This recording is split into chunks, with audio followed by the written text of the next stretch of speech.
Right guys, what is going on, and welcome to a different video for a change. I haven't done a video for a while actually. Now there is a good reason for that, and depending on how it goes, you'll know by Wednesday what has happened. Yeah, I'll explain it on Wednesday, but we'll see. Hopefully we don't get to that point. It's not a particularly good thing, but in a good update news, an Elgato has come through and it is looking pretty sweet. I have to get some few more things for my setup in general, which will be coming, and hopefully everything should be set up on Wednesday. So we get talking about monitors, we're talking about headset, we're talking about microphones, we're talking about everything here, guys. So it's going to hopefully look really good, this channel. And yeah, so let's get straight on to the squad. So this is a squad of upgraded players, well, the most notable upgraded players that have happened on FIFA. Now, some of you guys might not actually know this, but Tadic got an upgrade to an 83. I thought he deserved to be in this team simply because of like the amount of assists he did get at the start of the season. I'm not sure how he's doing now though, but he also fit in quite nicely left midder. And yeah, the chemistry might look really bad. That is with good reason. The simple reason is I just built a squad of really good players I like using, not necessarily in the squad. I don't advise you build the squad. I advise you get the players from the squad, but not actually the squad itself. So, right, let's get straight onto it. So De Gea is a shot saver. He is absolutely amazing on FIFA for some reason, and it's no different on console either. He is absolutely and just an amazing card, and with stats like that, it shows. To be honest, he is. I've heard a lot of people saying he's arguably one of the sweatiest keepers on FIFA, and yeah, I probably would agree with that. He is just amazing and seems to save everything for me. If you guys have the same thing, then let me know, of course. Same with any player. If I think they're good, then if they're also good for you, do let me know in the comments below. As always, the comments are for me to like respond to you guys. However, I'm doing this video at like 11:30 UK time, so I probably won't get any responses for a few hours, mainly because I'll be asleep and at school. So, you know, I will respond, it'll just probably take a little longer. Anyway, here we have Koscielny with the 82 pace, which is just what you want for a centre-back, and now he's got an 82 rated card. That card just looks amazing now, really solid for a BPL defender. That's what you want to see. Especially in BPL, there isn't that many solid, pacey centre-backs, and to get someone like Koscielny, who fits really nicely in hybrids, I found, then yeah, he's definitely worth the coins to go and get him. And then we come on to an interesting one, and that is Boateng, 86 rated upgraded Boateng. Again, just an amazing, really, addition to the Bundesliga and also to German teams, for me anyway. As I remember a few FIFAs ago when he was like an 80 rated, 82 rated or something like that. And there was a real big problem at the time trying to find a German centre-back. And I think I don't know if he might have played somewhere else in the pitch or something like that. And I just, for some reason, there was like 0 German centre-backs that actually had any pace, because you're thinking about Mertesacker. Hummel doesn't have much pace, so you're pretty much screwed for options until this guy came along, Boateng, with some amazing pace, and, well, he just definitely reflects his upgrade in the game as well, because he's got some nice pace stats as well. So we come on to a very new gold card, which is unlike any other gold card in this team, and is in fact Bernat. He was in fact a silver, and I was about to buy his inform silver for about 15 million coins. This was before the market crash. I'll come on to that in a second. But yeah, his card, I was comparing the stats to his inform, and apparently this card's a lot better, because especially on console, I was looking for a Bundesliga team for you guys, and 1 point I did.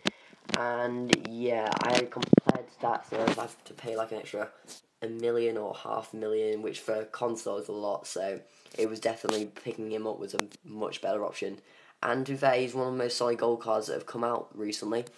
Now, next one we come up with Isco. Now, Isco has recently been upgraded to 5-star skills, if I believe. No, he has 4-star skills, apparently, but it looks like they haven't done it on iOS, which is a good thing. No, it's not a good thing, it's a bad thing, sorry, but do you really have skill moves on iOS in terms of, like, difficulty? No, so in the hot grand scheme of things, it's probably nothing really. It's not going to be different at all. Whereas for console it's huge, but for this it's not as big.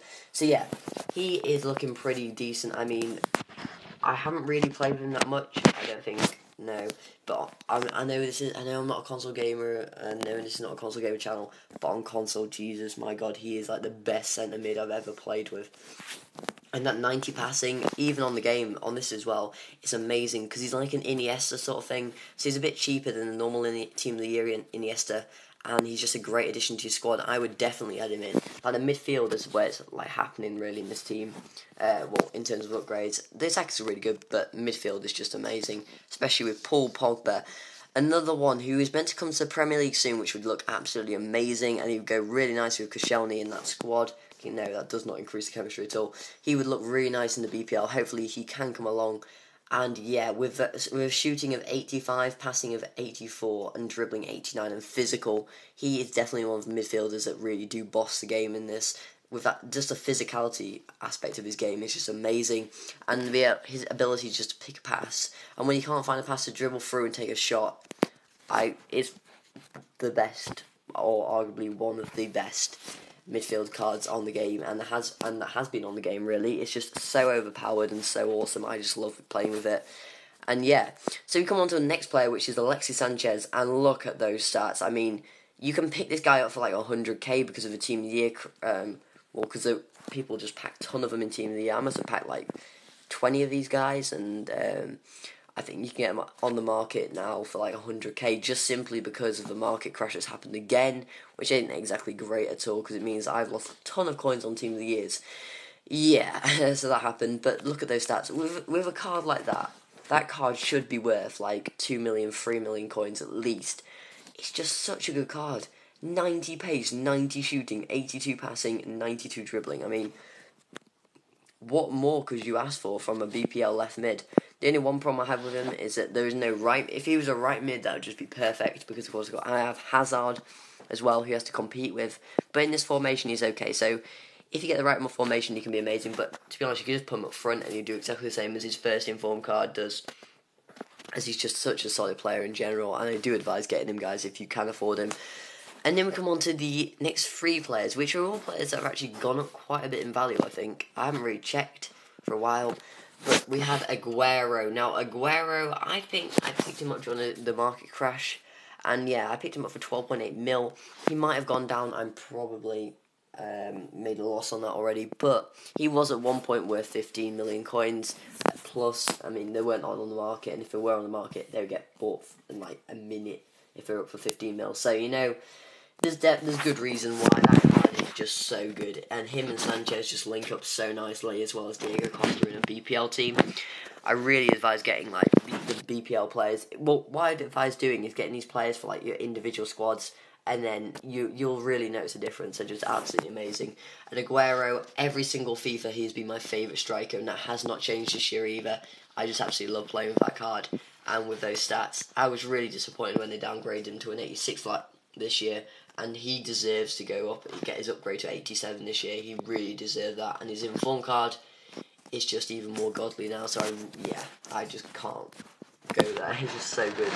And then Diego Costa is, in comparison to Aguero, it's actually quite a bit worse. But the only one thing he does have is he has his physicality, and as you guys probably have seen in some Chelsea matches, if you do ever watch the BPL. Yeah, he doesn't really like to get bossed about. He is the one. He's like, unlike most midfielders, like strikers, he actually full on goes for it. Like, in terms of if any defender messes about with him, he will like retaliate. And yeah, that hasn't really landed well with EA. But I still think he's a great player. And with a card like that, it's just amazing. So he, again, another card that I really recommend using. I've only played one game with him, but he scored a goal on his debut, which is always a good sign for a keeper, for a striker, especially since he doesn't have any loyalty to me as well, so that tends to impact on some things, apparently. And then we come on to the final player in the game. Now, Neymar is a very interesting card indeed. I found that in most games he actually drifts off a lot, but if you add in a Ronaldo, for some reason he all of a sudden starts playing. So I put my Ronaldo in strike, and put him on the left wing, and geez, all of a sudden he just lit up and played absolutely amazing. I'm going to see if there's any stats on him. 9 games played, 7 goals scored, which for a left winger is very good. I mean, I would expect that sort of stats from the Ronaldo card, and this guy is, I don't know how much he is going for now, but just look at that. 93 pace, 87 shooting, 95 dribbling, 63 physical. Actually thinking about it, I do have that card on console, if you've seen the squad builder, and he is, oh my god, I might make a goal compilation of the sort of things he scores for me, because they're just out of this world. I've never seen such good goals on FIFA from him and RB Messi ever. So yeah,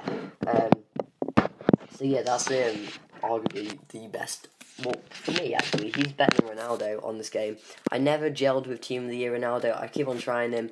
In striker, he seems to be okay, but anywhere else, he just doesn't seem to work for me. I'm not sure whether it's because I don't really use many midfield in my attacks, I tend to just go for pacey strikers, and they tend to outpace any midfielders trying to run up to them. So I don't know what the reason is, but it doesn't seem to work. Anyway, so yeah, that's the team in general. I hope you guys have enjoyed this video. As I said, this is not a team that I advise you build. It's a team I advise you buy and then add to different squads and build on them. So yeah, I might do some more like concept squads on these. If you want to see some like squads where all these players are introduced and plus loads more that couldn't fit in the team.